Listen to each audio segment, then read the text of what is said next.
അസ്സലാമു അലൈക്കും. തഫ്സീർ വായന ഭാഗം 45. കവിതകളും പ്രസംഗങ്ങളുമാണ് അവരുടെ സാഹിത്യരംഗങ്ങൾ. ഈ പരിസ്ഥിതിയിൽ ഒന്നാമതായി പ്രസ്തുത ജനതയെ അഭിമുഖീകരിച്ചുകൊണ്ട് അവതരിക്കുന്ന ദൈവിക ഗ്രന്ഥം അവർക്ക് പരിചിതമല്ലാത്ത ഒരു ശൈലീ സമ്പ്രദായത്തോടു കൂടിയായിരിക്കുന്നത് യുക്തമല്ലല്ലോ. ആ ഗ്രന്ഥമാകട്ടെ ലോകാവസാനം വരെയുള്ള ജനങ്ങളെ ആകമാനം ഉദ്ദേശിക്കപ്പെട്ടിട്ടുള്ളതുമാണ്. അപ്പോൾ ആ ജനതയ്ക്കും ഭാവി തലമുറകൾക്കും ഒരുപോലെ ഹൃദ്യവും ആസ്വാദ്യകരവുമായി തീരുന്ന സ്വഭാവ സവിശേഷതയോടുകൂടിയായിരിക്കണം ആ ഗ്രന്ഥം. അങ്ങനെ ഖുർആൻ അവതരിച്ച കാലത്തേക്കും ഭാവി കാലങ്ങൾക്കും പറ്റിയ ഒരു പ്രത്യേകതരം പ്രതിപാദന രീതിയാണ് ഖുർആനിൽ അള്ളാഹു സ്വീകരിച്ചിട്ടുള്ളത്. ഖുർആൻ്റെ പല സവിശേഷതകളിൽ ഒന്നത്രേ അത്.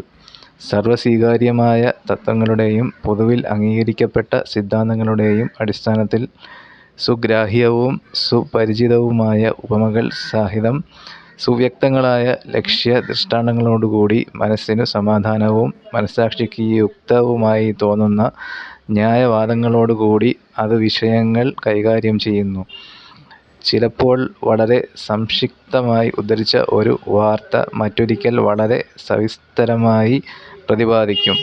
ശാസ്ത്രീയവും താർക്കികവുമായ സാങ്കേതികാടിസ്ഥാനത്തിൽ വിഷയങ്ങളെ ക്രമീകരിച്ച് ശ്രോതാക്കളെ ഉത്തരം മുട്ടിച്ച് വിജയഭേരി അടിക്കുന്ന സമ്പ്രദായം അതിനില്ല. ഹൃദയം കവരുന്നതും മനസ്സിനെ വശീകരിക്കുന്നതുമായ ഒരു നയമാണ് അത് കൈക്കൊണ്ടിട്ടുള്ളത്. എന്നാൽ താർക്കികവും ശാസ്ത്രീയവുമായ അടിസ്ഥാനത്തിൽ ഖണ്ഡനങ്ങളോ വിമർശനങ്ങളോ ഖുർആനിൽ തീരെ ഇല്ലെന്ന് ഇതിനർത്ഥമില്ല. നിശ്ചയമായും അതുണ്ട്.